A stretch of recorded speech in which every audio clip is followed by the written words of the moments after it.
You. All right. Okay. So yeah, we can start officially in a little bit. But this is cool. I'm really excited about the book. I'll say this in there, but yeah, I've been reading it, so looking forward to it. What's your take? Totally in line with like I'm a marriage and family therapist, so I believe in transformation and change, and it's possible, and we don't have to stay stuck. And then as a Christian, you're a new creation in Christ. So, I mean, it's all in line with like therapy, science, my own experience. So your faith. So yeah, that's great. Yeah. Definitely would fit all those bills.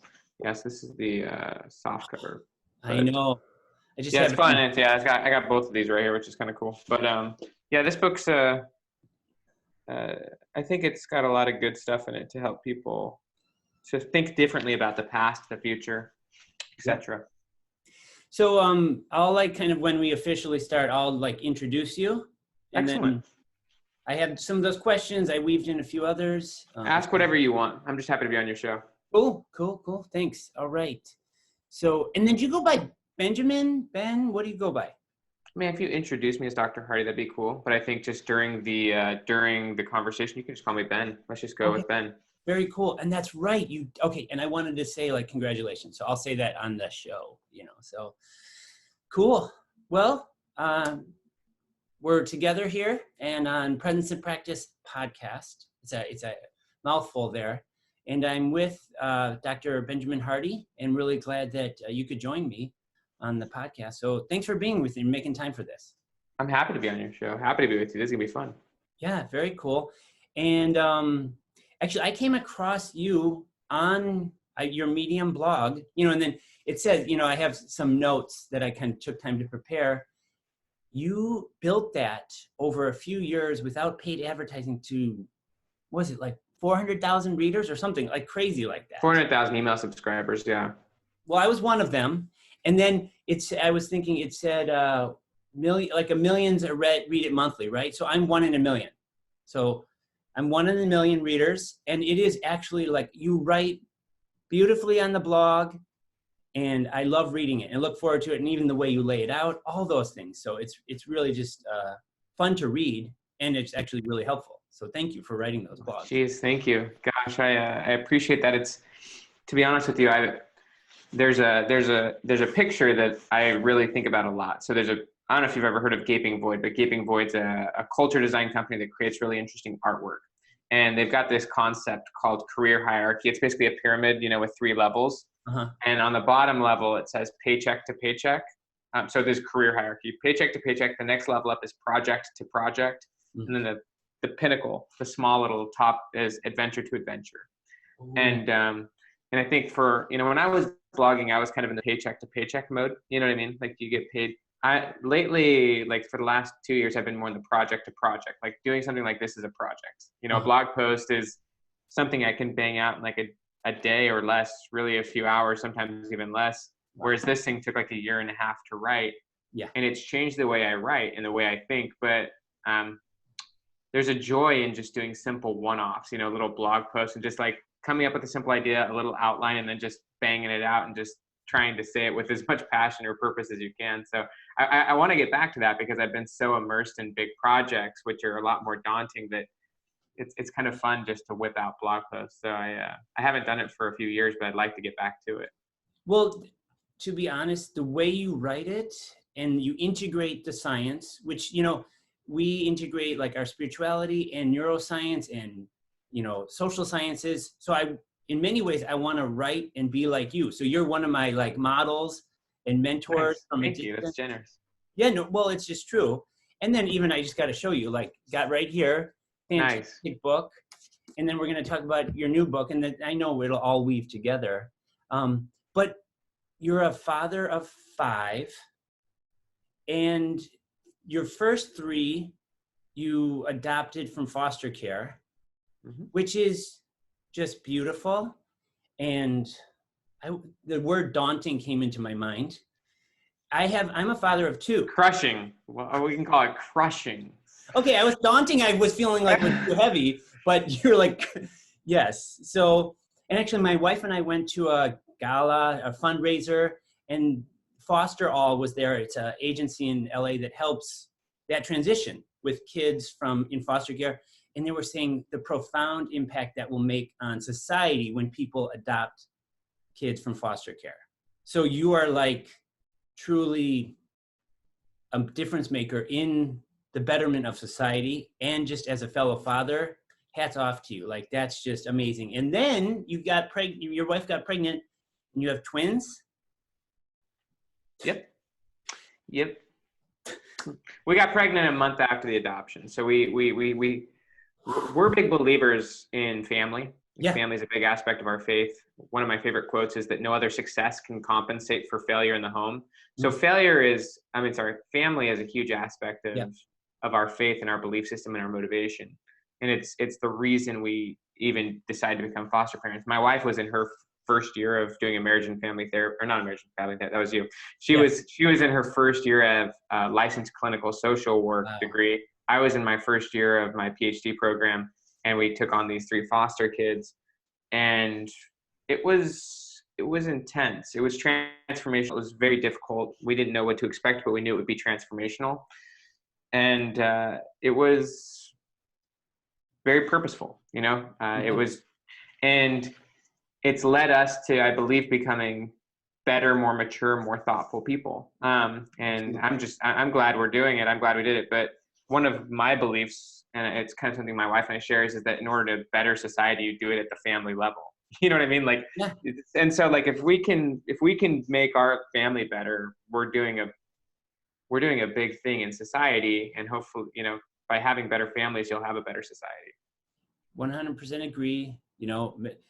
Getting married matured me, and then being a parent matured me to the next level. And so transformational.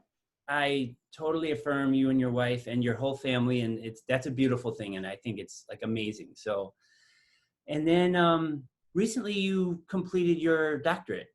Congratulations. And that was pretty close to a year ago at this point, but yeah, it was last April.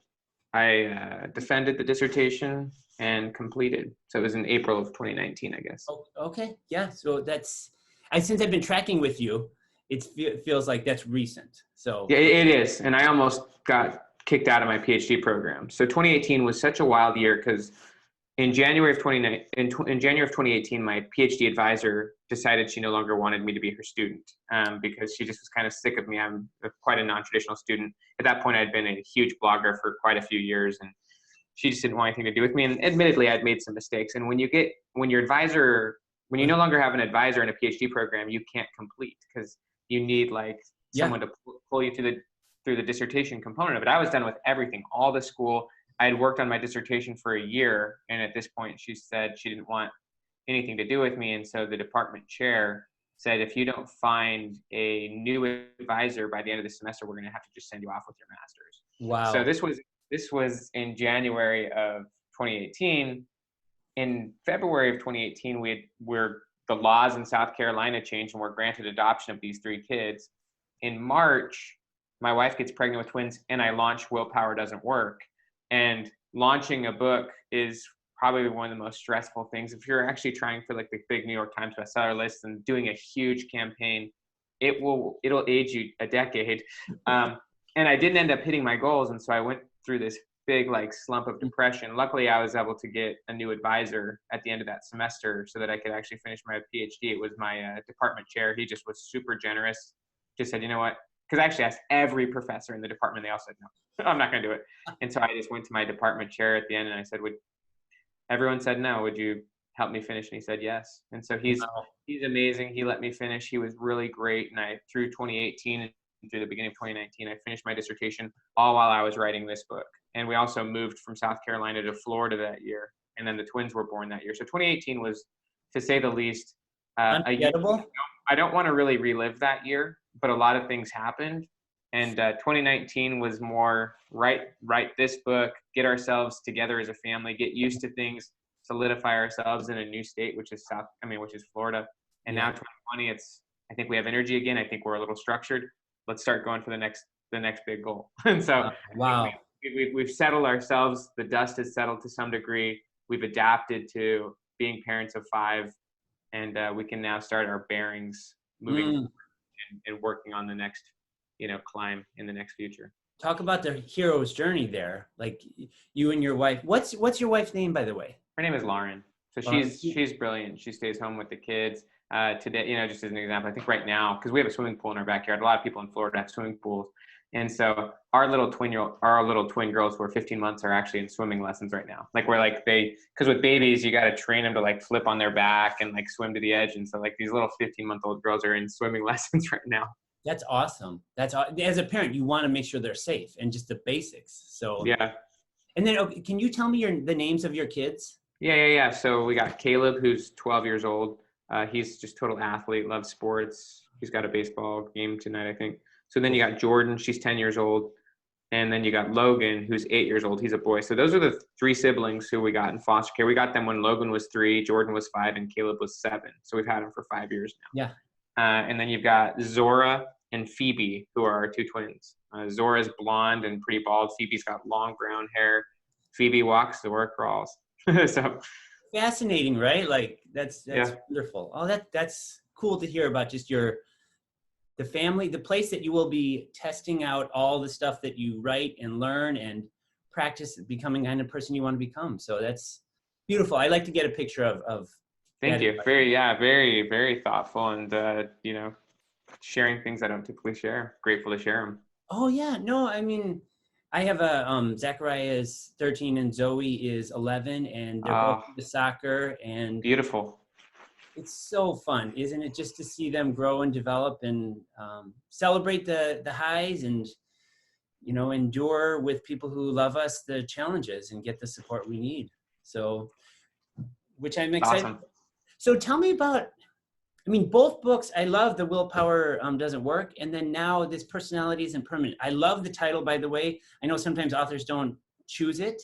But tell me about why this book, why this focus?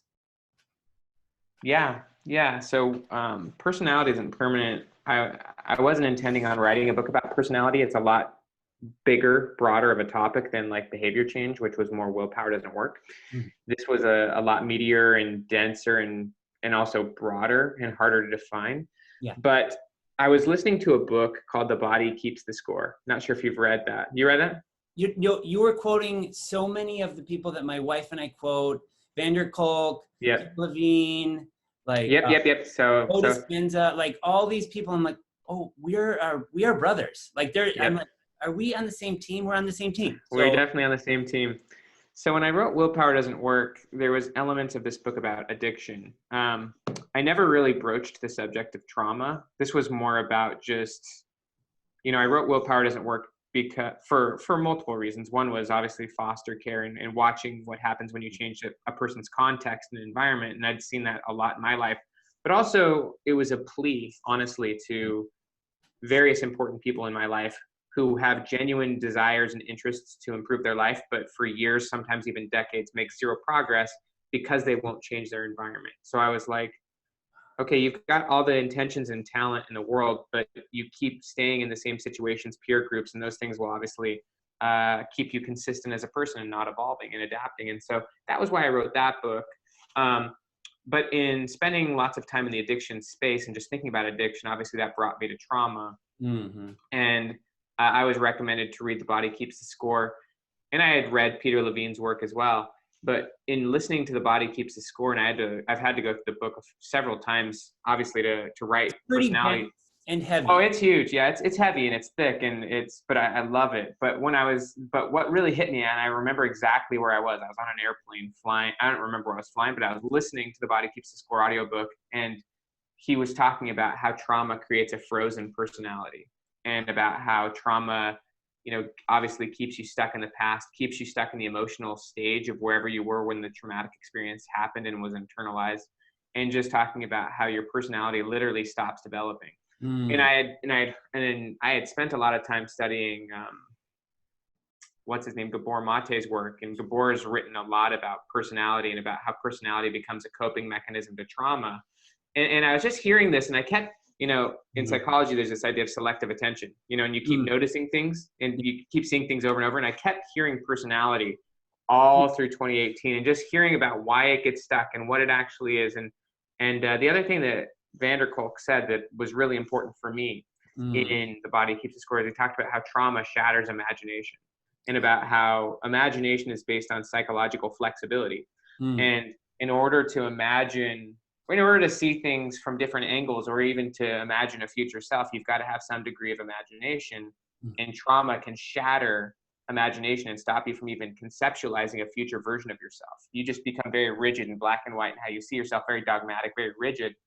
And so that led me to studying imagination and psychological flexibility. And that led me to the research on future self. And so all of this stuff just made me realize, okay, this subject of personality is really interesting, and the pervasive views are very limiting and very incorrect from my perspective. And so I'm like, I think I've got to do a book explaining the dominant views and about the why behind these views, which is not that your personality is innate and unchangeable, but because there's these other factors, one being trauma, obviously the other, among others, one being environment, and about how personality can be systematically designed and should be if you have a sense of purpose in your life. And so that's what really led me to writing this book. That's awesome. And you said some things in a certain way that I'm going to integrate into my teaching. So thank you for being so thoughtful and succinct. And I think the role of trauma, that's actually quite interesting. And then, my wife and I are both MFT, and we integrate EMDR, and and I forgot to say Gabor Mate, so central to it. And because they are, I think, very compassionate people who want to bring freedom and liberation to people. And I think that you're in the same line of, you want to say there's hope. Actually, there's actual hope that you can grow and change. Yeah, you can't actually have hope, interestingly, without a different or better future. Like, it's impossible to have hope without the belief that something can change and be different or better. Like, I really like hope theory, and I like expectancy theory. Expectancy theory is a motivational theory that says you can't have motivation without a clear conceptualized goal and path of getting there. Hope theory is very similar. Like, you can't have hope without a better or different future that you're excited about or that you want. And trauma can really destroy all of those things. Right. Stop you from having hope or belief, and sink you into this despair that things are always going to be this way or has to be this way. You stop imagining and being flexible to new alternatives or perspectives, and you stop being motivated to do anything. So you've got to then get back, obviously, to the things that give you imagination, hope, faith, confidence, and those things allow you to move forward in your life. And you quote Einstein, where he says, imagination is more important than knowledge, which is fascinating, because he's like a obviously brilliant human being. And he's saying imagination is more important than knowledge. I resonate with that so much. That's kind of what the theme of what you've just been talking about. You're talking about a lot of knowledge, expectancy, hope theory, personality, trauma, but yet would you still resonate with that imagination is more important than knowledge? I do. Yeah. I mean, imagination, interestingly, is the key to learning. Like, you have to be able to imagine, even to learn something like math, you've got to start to kind of imagine and see different ways of looking at it. So you can't actually learn without imagination. You can't form quality memories without imagination. And also, you can't conceptualize a future version of yourself, the person you want to be, without imagination. And so imagination is key to living intentionally. And if you want to live intentionally so that you can live your life in a direction of purpose, and even with courage, you need the imagination to visualize what life could be like, or what you want it to look like, or what you believe it should look like. And you need to crystallize and clarify that. And you can become increasingly more imaginative as you become more flexible and more confident as a person. What Vanderkolk said is that mental flexibility is the basis of imagination. And so you want to be flexible, and you don't want to overly be rigid, first off, in how you currently define yourself, because your current identity is essentially a snapshot. It's a view. It's tunnel vision. It's just how you view yourself now. But if you were to ask yourself, usually most people, if you were to ask yourself, are you the exact same person you were 10 years ago? Most people would say, no, I've changed quite a bit. I don't exactly see the world the exact same way. I don't see myself the same way. I don't have the exact same goals. Mm-hmm. If you've gone through some experiences like having kids or doing other things, you've probably changed your views of even yourself and what matters to you. And, your future self should be the same way. Hopefully, if you continue to go through learning experiences, continue to live intentionally and gain wisdom and knowledge, your future self will see the world hopefully better than you see it. They'll have maybe better objectives or goals or purpose or perspectives. And so flexibility allows you to not overly defend your current identity or overly hold to your current labels. And instead you can open up to what's possible and who you would want to be, not who you think you must be. You said something, imagination, you need imagination to create quality memories. Can you say more about that? It seems like it's a thoughtful statement. So where does that come from? Well, the truth is that every memory is imagined. There's no such thing as an objective memory. Every time you come up with a memory, it's literally the same thing as imagination. You're pulling it out of your head. Like if you're thinking about a memory, you're literally engaging in imagination. And so memory is thought of by most people to be like a filing cabinet where you've just got all this stuff layered. But the truth is that memory is always reconstructed in the present moment, in the present context. And so, there's a quote that I really like from, let's see here, Stephen Covey. Stephen Covey said, "We don't see the world as it is, we see the world as we are." Yes. So we don't see the world as it truly is, we see it as we are. We see the world through the lens of our identity and our perspectives and our labels and our tunnel vision. The same is true of our past. We don't see the past as it is, we see the past as we are.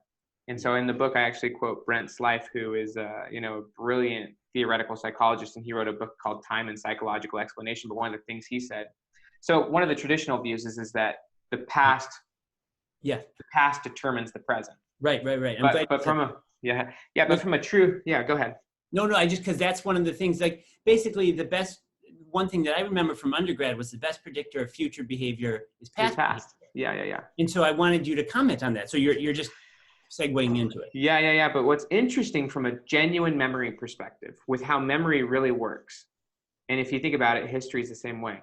Rather than the past causing the present, the truth is that the present actually causes the meaning of the past. So who you are in the moment or where you're at in your thought process determines how you frame your past, how you remember your past, how you project the past.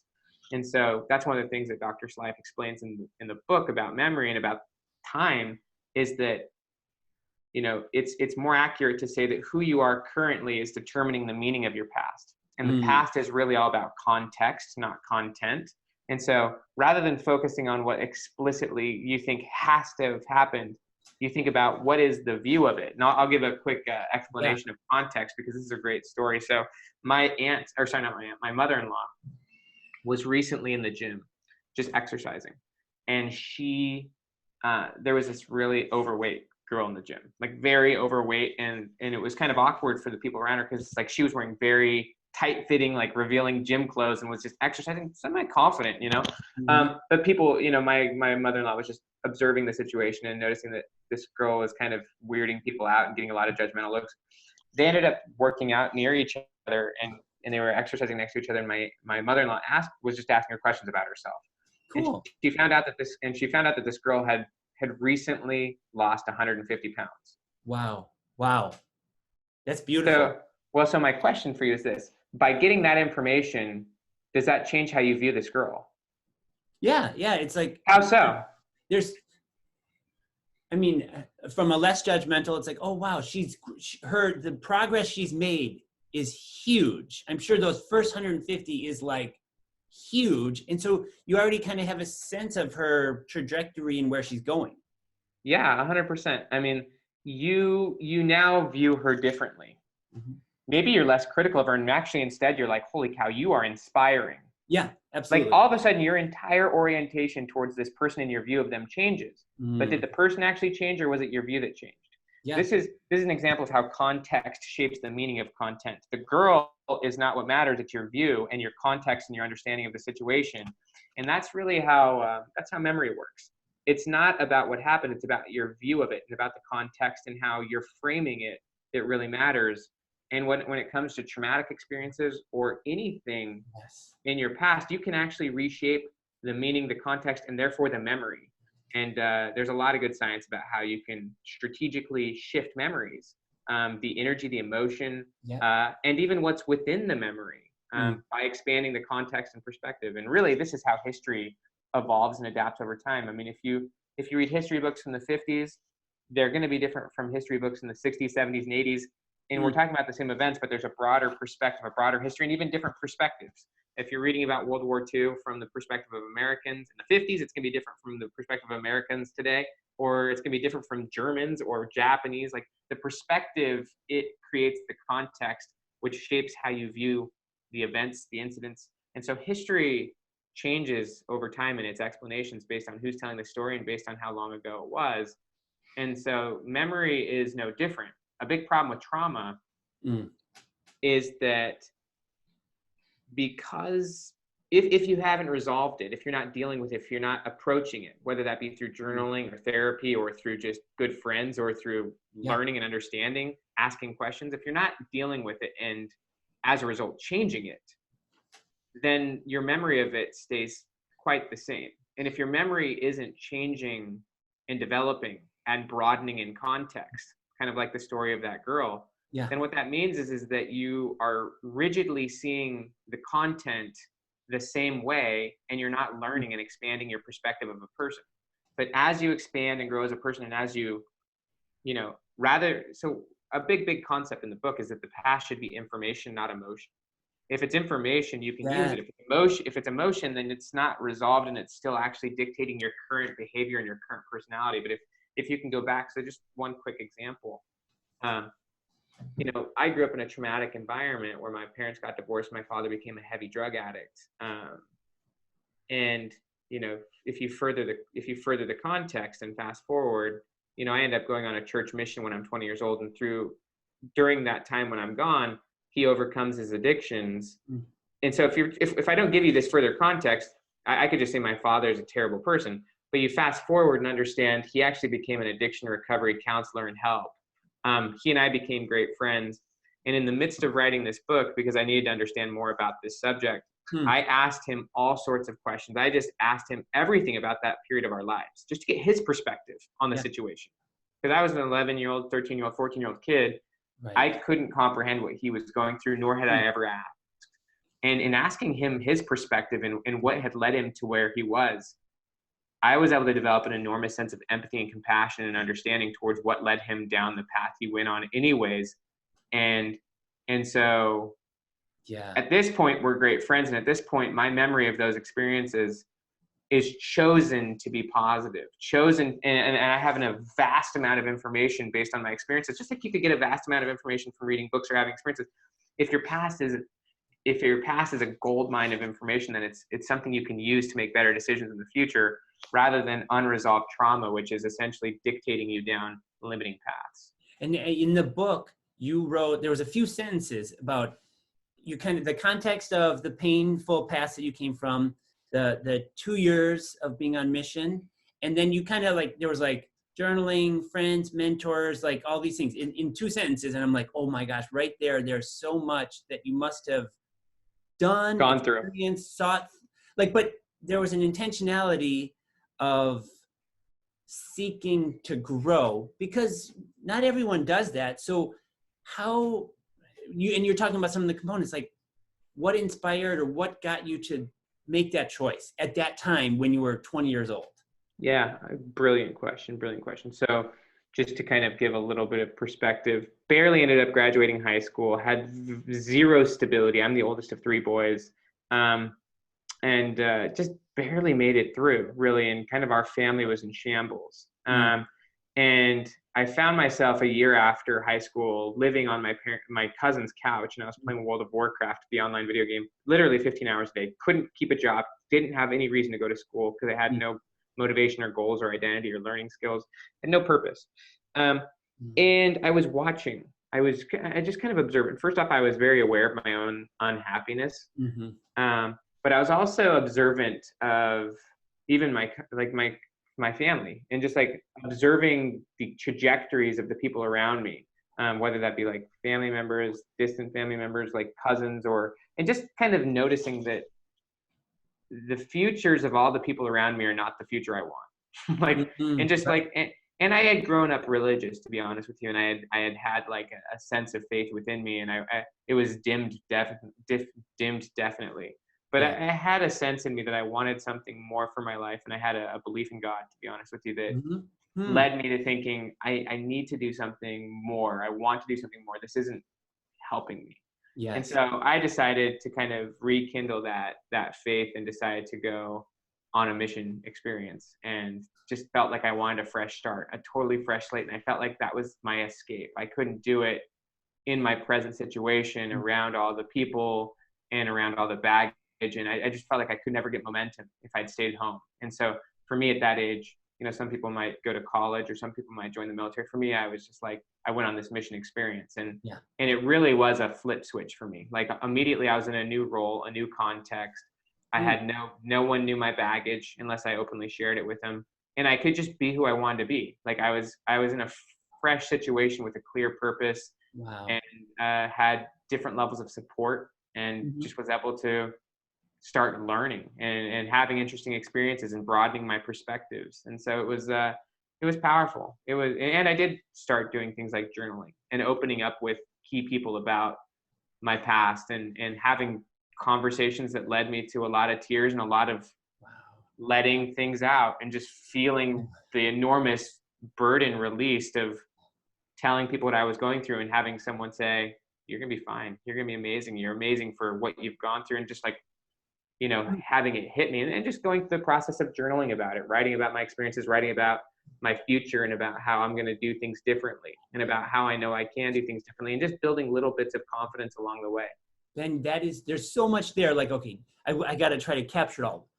Amazing. Just to go through something so painful and desired and be in the right context for things to like flourish and fruit to come forth is wonderful. And you said journaling, support, feeling the emotion. And then I just want to say, like, my wife and I and a friend and a mentor wrote this book, and it's just, I want it I joyful. love it. I want it. Oh, of course I will send you one. And it's like, listen, because it integrates so much of what you probably intuitively did. And then we integrate faith and neuroscience of, like Brilliant. Alan Brilliant. Shore and Dan Siegel and all those things about joy, because your past became information rather than emotion, and then like the statement, like, in order to heal something, you have to be willing to feel it, which you did. And this journaling process, I'll just take a minute to share, Go is ahead. I love it. This is you brilliant. you the journaling integrates the sequence of the brain, how it processes experiences and emotions. And in it included is the Peter Levine, and I talk about he says empathetic, I say compassionate witness. Something is Mm, traumatic not because of the size of the pain, but because of the lack of compassionate witness, someone with us. I love it. I freaking love it. Well, thank you. And then this, you just write down, you start with gratitude if you can, and most of us can, but sometimes we're so overwhelmed, we just start with the pain. And the sequence are 5 prompts, and we write down what we perceive God saying to us, which is, I can see you, which is God. We write down from God's perspective how he physically sees us and what we're going through, because our physical being, that's vital and important. Then I can hear you. Here's all the thoughts we're going through, the pain, the fear, all those emotions. He understands how big this is for us. This is the validation. He gets it. Wow, this is big, Ben. Like, this is huge. And then he reveals his joy. I'm glad to be with you in the midst of this mess. And I see your weakness tenderly. And then the last prompt is, I'm going to be with you, and I'm doing something about it. Like, that's the turning the corner and going forward towards like a hopeful future. So So good. So good. I mean, all of those steps are crucial. The acknowledgement, the compassion, the validation, the I'm going to be with you, and then the let's keep going. yeah. So, I mean, Brilliant. you were doing it. So I'm like, oh my gosh, this just weaves in. And I didn't know if I would be able to just share that, but yeah, like, and the other thing that I was thinking about, the journaling, and then you feel the emotions in the context of loving relationships. I'm imagining you kind of intimated that a little bit, that there was some different levels of support. And I kind of forgot where I was going. I was so excited. Well, But let me share just a quick thought that I have as you're just riffing, because it's brilliant. There's an important thing that I think comes when you start to let go of the pain. And it's that you stop wanting to make victims out of the people who you think potentially caused that pain. And so, like, when I was going through this experience and writing through my journal, and as I was developing confidence and having learning experiences and really growing and evolving out of kind of my former subconscious state and my former limitations, and developing a sense that I could have a much bigger and better future, even experiencing God in my life and just feeling great and helping other people. My genuine desire was not to continue to hold down or to hold at bay my family. Yes. I wanted to do what I could to alleviate them as well, or to support them. And so rather than keeping yourself at distance, I started to initiate greater contact and said, just want to let you know I'm doing good, and I hope you're doing good, and I want you guys to be doing well. And like, Wow. it's just this idea of reaching out to other people at that point, rather than making the people who potentially did cause or led to some of your problems, rather than continuing to, crucify them to some degree or force them to continue to, you just let it go, and you can forgive, and your genuine desire is for them to be freed from their own shackles emotionally as well, or their own trauma, or their own prison. Well, that's really love. Like, love is the desire for good for others, even those who participated in some pain you have. Hurting you. Yeah. So that's really beautiful. And actually, one of the quotes, one of my mentors is Dallas Willard, and he says, the most important thing about you is the person you're becoming, which I feel like could be brilliant. Like a part of like one of the quotes in your book or something, because it's so in line with like everything that you're saying. I couldn't agree more with that statement. I have it in our hallway so my kids see it. It's like I'm trying to like infiltrate my kids' minds with like quotes and experiences, and so that they can see like, you're here, but you can become this kind of person. And as a follower of Christ, and then other people who go to church, Jim Wilder says, the litmus test of following Jesus is we become the kind of people who love one another, love our family, love our community, and including loving our enemies.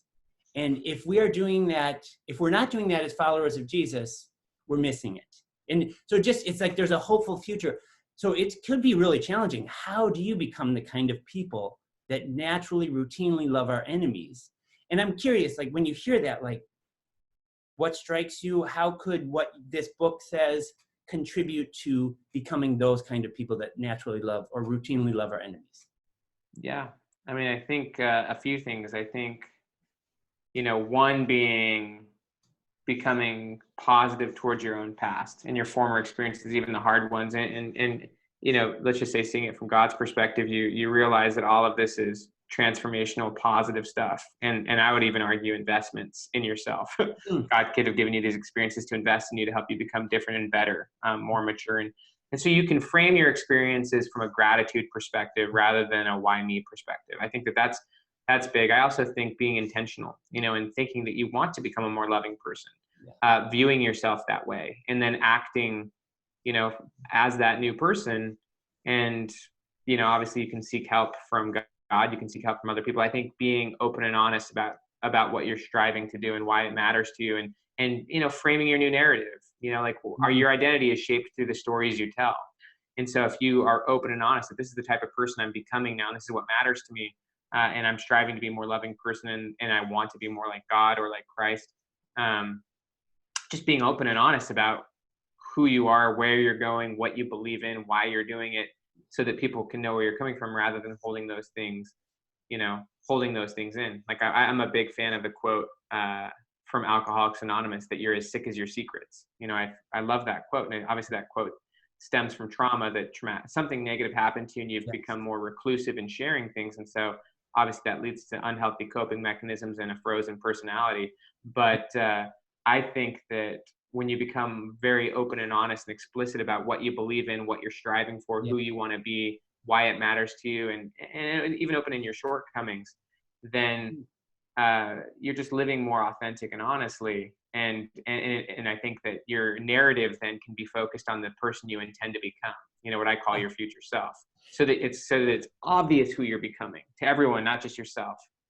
how detailed and concrete. So loving each other and loving our enemies, like this general, and it could be a Hallmark card, or I mean, I don't know about loving your enemies is on the Hallmark card, but you know, it's just like a platitude. How concrete and detailed for effective change to become that kind of people do we need to be, or would be helpful? I think as explicit as you can be. So in performance psychology, there's a concept called deliberate practice. Have you heard of that? Yes. Yeah. Yeah, so deliberate practice is very different from like a routinized practice. Routinized practice could be like you go to the gym every day and you do the same workout. You're like literally not getting stronger, you're just going to the gym. Deliberate practice means you have a very specific goal and you're engaged in like a harder form of learning and change because you're being intentional that like what I do now is translating to that specific outcome. And what the research shows is that in order to engage in that type of practice, training, or learning and change, you need to have a very specific future self in mind that is in that has the skills or the abilities or the situation that you're striving for. And so I think being very explicit and detailed about who it is you want to become, the characteristics you want to have, the reason it's important, the circumstances involving that, is key to then intentionally living today, striving to become that person. Like when you know where you're going, like, so it's the idea that the goal shapes the process. Yes. And so in order to have a specific process so that what I do today and right now translates to something specific, I need to know where that is so that my experiences today are leading me somewhere. If you don't have a specific goal, then your process won't be directional. It won't lead you to somewhere specific. Instead, it will lead you somewhere.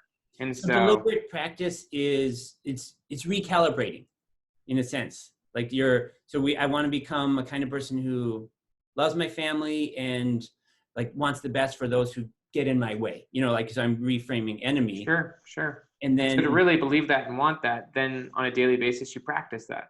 And you do it for that end.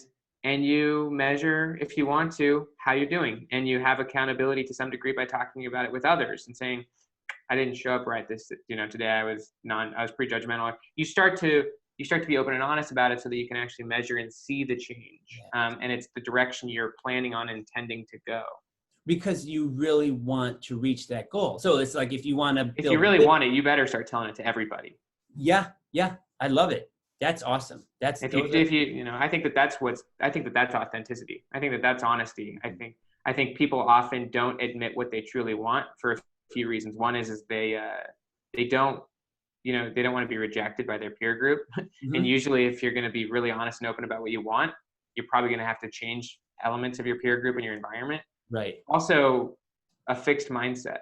A fixed mindset, which often comes from trauma, leads you to a fear of failure and looking bad and worrying about what other people think about you. And so you may not want to share what you honestly and genuinely want, because if you fail, then what does that say about you and what will people think of you? And so that leads you to not being courageous nor being radically honest. And I think if you become really honest and explicit about who you are, who you really want to be and what you really want to do with your life, and then you just start telling everyone about it, you'll have a sense or a need of being consistent with your new narrative and your new story. It'll also clarify your identity, and it will then be able to clarify what you need to do next, because now your identity is clear, your path becomes more clear, therefore you can become more motivated.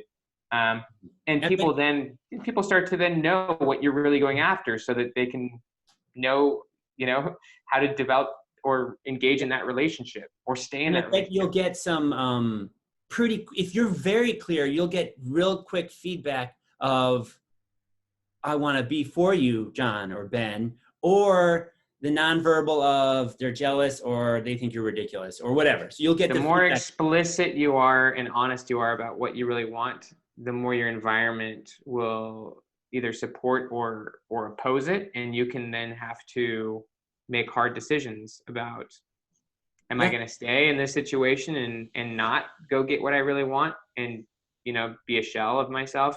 Or am I going to own it and watch as the environment conforms to who you really want to be?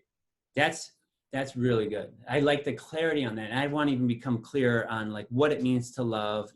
Sermon on the Mount is something that like shapes me, like being generous of heart, not being anxious about what each day holds, those types of things, but even being more concrete and explicit. So this is actually personally helpful. And then the people that I share and teach with, you talk about identity a lot. And I'm curious if you can comment on the role of attachment with key figures and how attachment with like figures that are important in our life shape our identity. Yeah, and you may even have better perspectives on this than me, but I think identity is crucial. For me, in my opinion, identity is far more fundamental and far more important than personality. I think that personality is a byproduct of identity. Mm-hmm. And so that's really why, for me, I start with identity, and that being the future self, which would probably include your attachment to mentors, key figures, your parents. Your goals do come from somewhere. Yeah. And so, I don't know, maybe you can help me clarify your question and kind of where you want to go with this, but yeah, I'd be interested. Sure. Well, I'll give you a statement that is in our book, and you can riff off it. It says, my identity is ultimately shaped by who I love and the pain I avoid. So the identity in attachment language theory is how we see people seeing us. Sure. And compassionate witness is like a positive form of attachment. And then the lack of it is more fearful. Yeah, more chaotic styles of attachment. Yeah. Anxious, chaotic, all those things. And so how can we be intentional about bonding with and developing positive attachments and relationships? I love that. Yeah, I think obviously how we relate to people is going to shape how we see ourselves. Yeah. And so learning about what healthy relationships look like, because if you've got trauma in your past, or if you're in a lot of relationships that aren't necessarily positive or supportive or helpful, then you're going to continue to perpetuate that. Like, I really like the quote from David Hawkins where he said, the unconscious will only allow you to have what you believe you deserve. And so it's the idea, like, if you're in a lot of bad relationships, it's probably because you believe you deserve that, or you don't believe you deserve better, and you're willing to tolerate that. And so I think, education is key, as far as and even sometimes being exposed to what does a great relationship actually look like, or what do healthy relationships, what does that actually look like? And can I be the kind of person who's in great and healthy relationships? Yes. I think that's, again, an imaginative style question. I think one of the great reasons why journaling and asking questions is so big is because then it strikes creative thinking. But I mean, if you ask yourself, can I be the kind of person who's in amazing relationships, not just like with a spouse or with my kids or with my parents, but also like with collaborators or with friends. And so I do think that seeing yourself in increasingly higher quality relationships, more collaborative, more transformational relationships, and removing transactional kind of non-healthy relationships. I mean, every time you do something powerful and positive, whether that's moving positively in a great direction or eliminating something that's negative, you increase your confidence. And as you increase your confidence, your desire for more and better increases. And so by, let's just say, removing a toxic relationship, what you're essentially saying to your subconscious is, I'm not going to deal with this anymore. I'm not going to tolerate this. I'm not going to be treated like this anymore. Yeah. In the relationships I engage in, and then you can start to form better boundaries. And again, this is about clarifying your identity and also creating an environment to support where you're going. You can be more explicit, just like you'd be explicit about your goals. You'd be explicit about your boundaries in relationships. Yes. I mean, that's one of the things that I've had to do increasingly. For a long time, I would say yes to too many requests, and especially to people who I highly respected, like to mentors and to people who I respected. I would throw myself under the bus, or even my family, like where I would go travel or do things that were clearly against my true values, because I was too afraid to say no and to establish healthy boundaries. And so I think having the courage to say, look, I'm not going to text you back after 2 p.m. or 3 p.m. because I'm going to be with my wife and kids. And, I don't have that much time to engage in this conversation, but it's important to me, but I can't do it that much because I've got these things I'm focused on right now. And just to establish expectations and boundaries. I I mean, I think that's all part of identity. And I think that deciding the type of person you want to be in relationships and how you want to show up and how you want people to experience you and relate to you and remember you and see you is all part of it. I mean, for me, myself, I imagined myself, like, let's just say, and willpower doesn't work. I write about like groups like Genius Network, interesting groups of influencers who are doing interesting things that are people I generally would be interested in being around. Before ever joining groups like that or putting myself in those types of environments, I was very intentional about the type of person I wanted to show up as in those environments, so that I could develop the relationships with the types of people I wanted to. And so I think thinking about who do you want to be and what are the types of people you want relationships with and what do you want those relationships to be like is all just narrative forming and identity shape. You know, it's just you being intentional about who you want to be so that you can relate with the people you want to relate with in the way that you want to relate with them. That's beautiful. And I am already imagining like shaping those conversations with my kids and the circles that I'm in, like even being, so it's clear about me and then drawing them out and wanting to hear from them who the kind of people they want to become. Yeah. What I like about this whole conversation is to me, it's very much choice focused. I'm a big believer in choice. I believe that God wants us to make choices. I believe that life is a matter of choosing. Yeah. And I think we've got a lot of power and freedom to make choices. And I think what we're talking about is evolving to such a state that you make and want better things. Yeah. You're making better choices, saying, I choose to engage in these types of relationships. I choose to relate with my kids this way. I choose to use my time this way. And that's really a sign of emotional development, you know, conscious development, confidence, and ability to make decisions about who you're going to be and how you're going to show up and where you're going to spend your time and who you're going to become. And I think that that's really the development of what this life's all about is getting to the point where increasingly more you're making the decisions about the type of person you want to be. And hopefully, you know, from a spiritual perspective of your own will, you're becoming more in harmony with the higher perspectives, with what God would have wanted anyways. Yeah, that's beautiful. And then I know we're going to wrap up and I have two questions. If we can't answer both, that's fine. Let's try for it, man. Let's try. Fasting. You talked about fasting. Fasting is it's like a health discipline. It's a spiritual discipline. I have my mentors that I've learned from. Tell me, because I think actually a lot of Christians have bad teaching on fasting, but it seems like it's helpful for you. So tell me what motivates you to include fasting as a practice that you do, and how does it help you grow? Yeah, fasting is amazing. I believe fasting is a spiritual principle. It's obviously a health principle as well.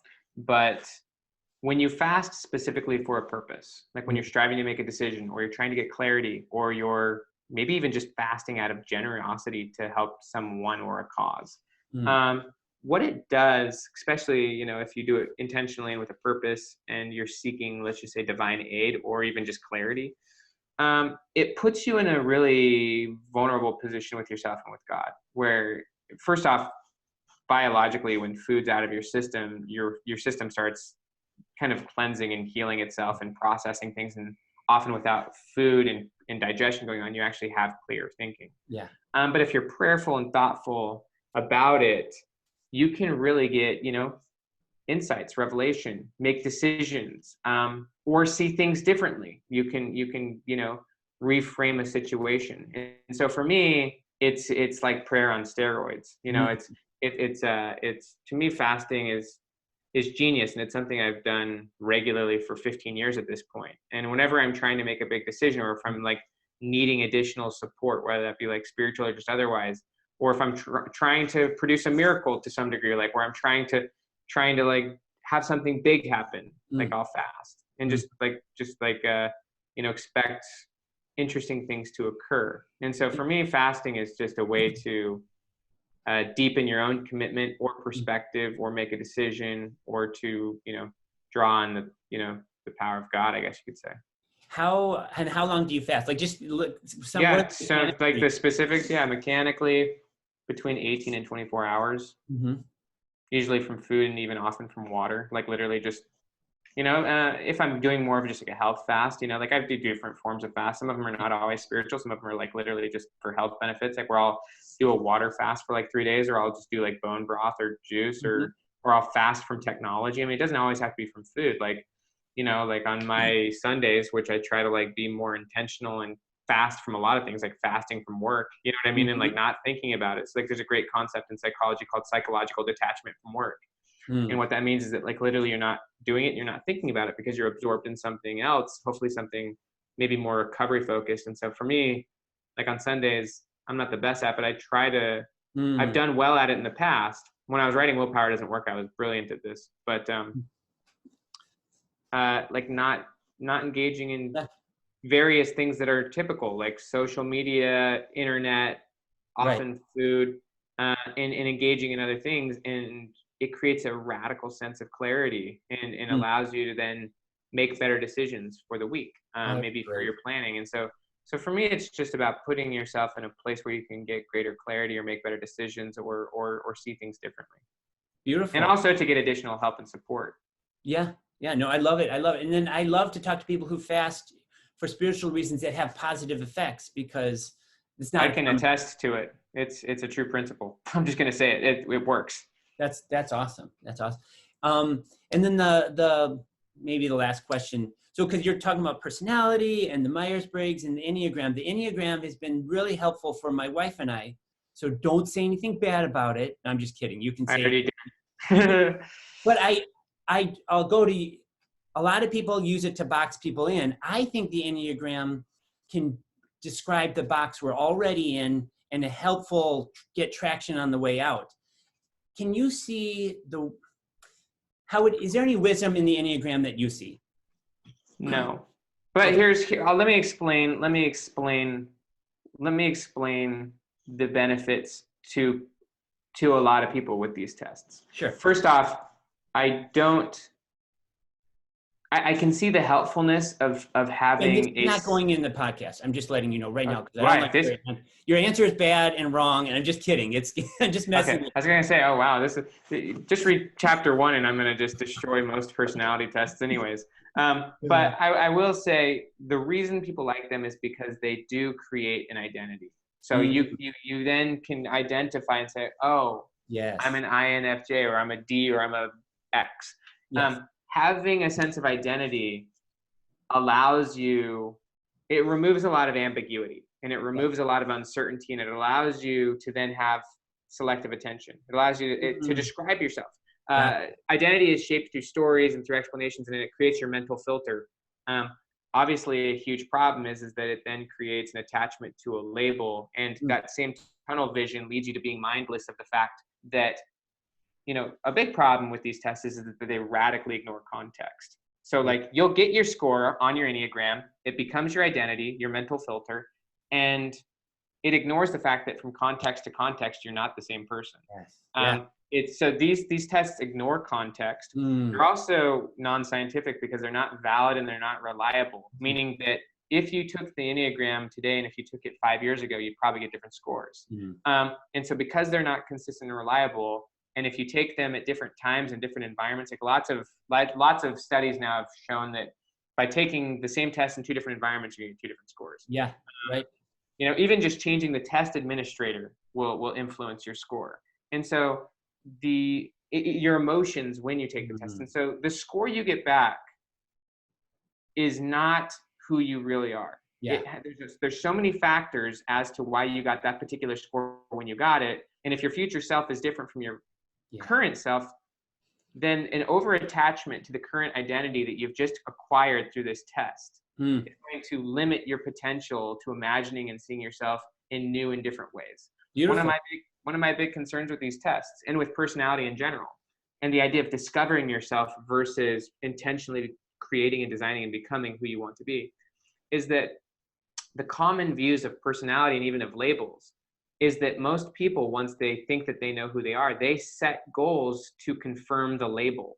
In other words, they set goals to confirm their own bias of their own identity, rather than, so basically people's goals become the byproduct of their current identity versus having their identity be the byproduct of their goals.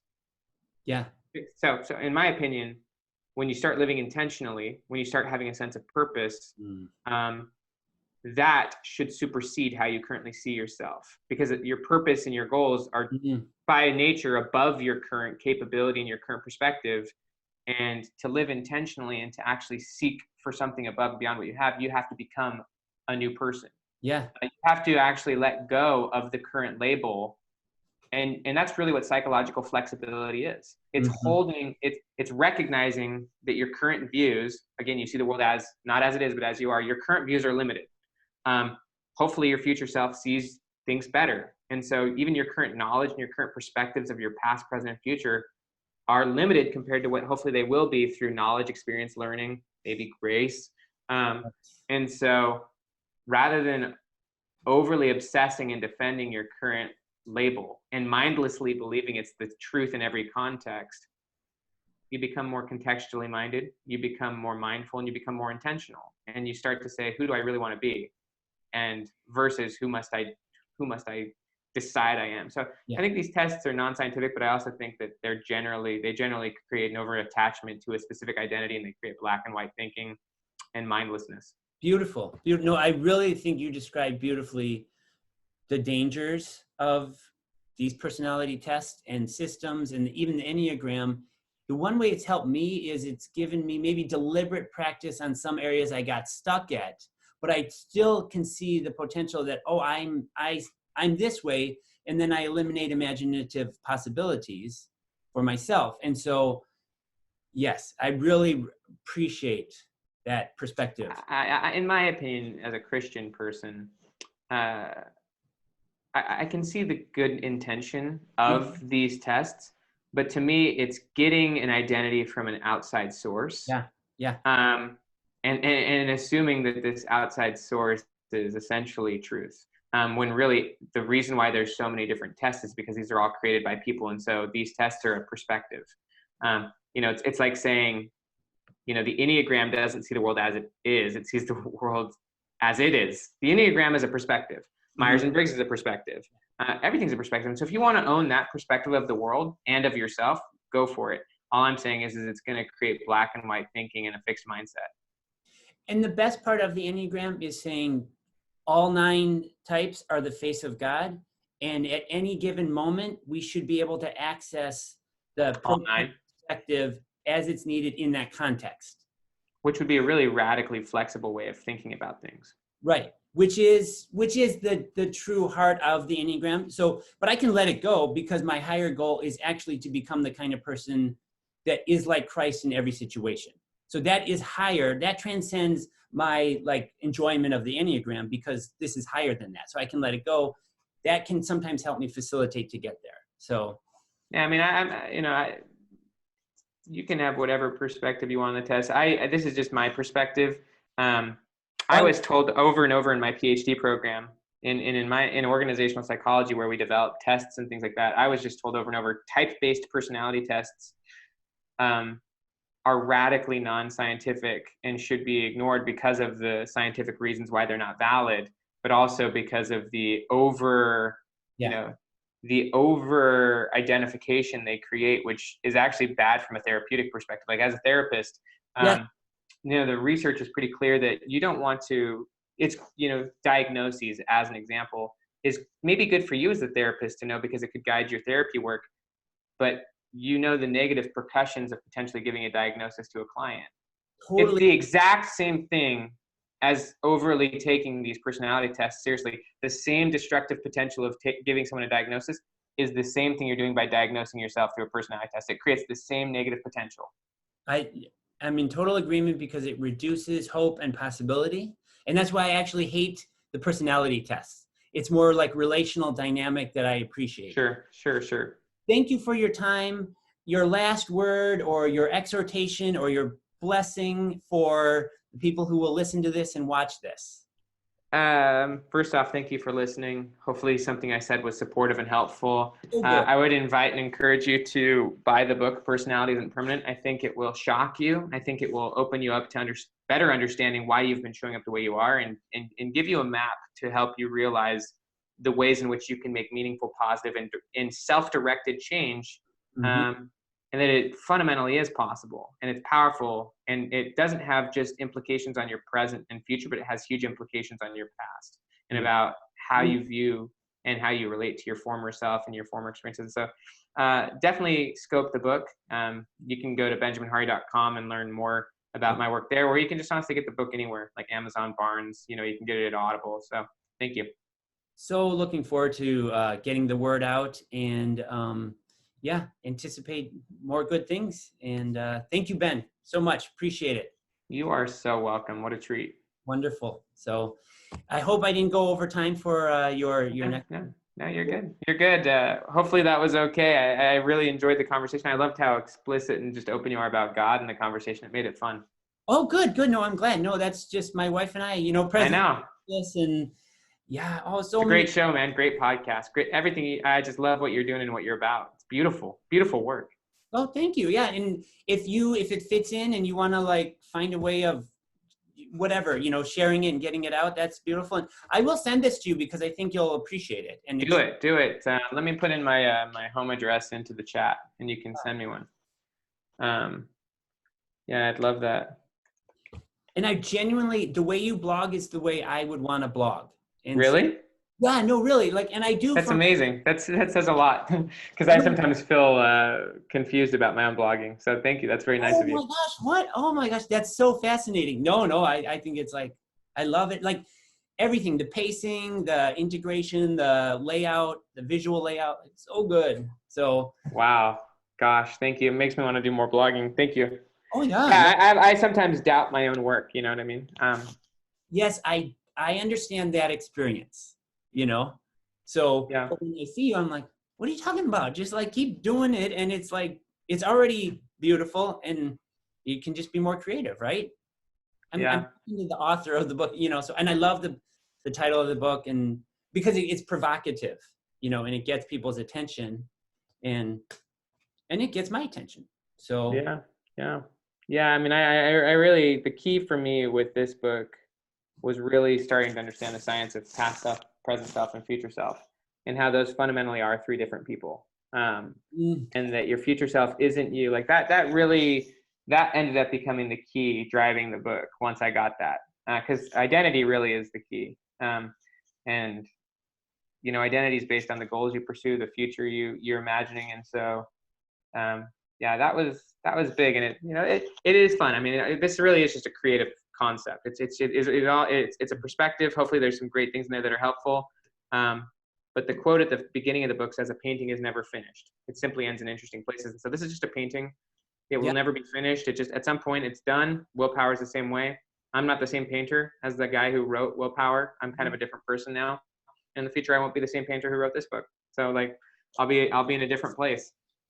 And I would love to, at some point, get just dialogue about quantum physics and the ideas in that book. And I'm not an expert, but it's I delve into those ideas, and because basically quantum physics is, the possibilities are immense, endless.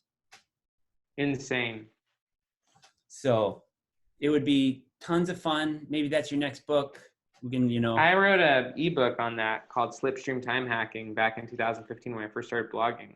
Yeah, I saw that on somewhere. A lot of people love it. I mean, the person who, so this is a Penguin Random House book, but the editor who basically who edited this book, he read Slipstream because it was an ebook, and you can still get it as an ebook, and it blew his mind, and he was like, I want to edit your next book. What's the thesis of the Slipstream? Slipstream is about time relativity, and about, the faster you get where you want to go. So have you ever seen the movie Interstellar? Mm-hmm. The idea of the wormhole? Yeah. And about just how you can get to new places in space-time immediately. So the book's about wormholes and things I call slipstreams, but it's basically the faster you can get to where you want to go, the slower time gets. And for most people, time's going very fast because they're not moving in any intentional direction. So time, you wake up and you're on your deathbed essentially, but if you can get where you want to be radically fast by finding wormholes, and wormholes can be equivalent to miracles. Yeah. You can show up where you thought you'd be in 20 years next week. And if you just gained 20 years, what are you going to do with all that extra time? Wow. because most people's trajectory in this case is going to be 20 years before they get to where they want to go. But what if you can get to your 20-year destination next month? What would you do once you got there and you saved 20 years? You know, and so it's really about expanding your time, getting where you want to faster, finding those wormholes. Yeah, I think living more of a miracle-based life. I think that's awesome. And you know, when I saw that, I saw it in some image somewhere. I'm like, how come I don't know about this book? Like what? Yeah, it's an old school one. I mean, I might actually turn it into a traditionally published book. Right now it's just an ebook. Yeah, I'm going to find it. It's my wife's favorite thing I've written. Well, that's actually telling. I always think whoever you're married to is your second greatest source of wisdom, besides like your interaction with the creator. It's your spouse. 100%. And so, so where do I find it? Just like benjaminhardy.com? No, I think the only place I think you can find it right now is Amazon. Okay. I think you can get it on Kindle. Yeah. It's like 20,000 words, you know, it would be like a third of this book. Sometimes. But, yeah. Oh, wow. Yeah. Thanks for your time again. It's so fun. And maybe we'll have another conversation. If you want to do another podcast, let's do it. And I look forward to catching that book. I threw my my address in the chat, and so I look forward to seeing that. Thank you for a brilliant conversation. Thanks, Ben. I appreciate it. Take care.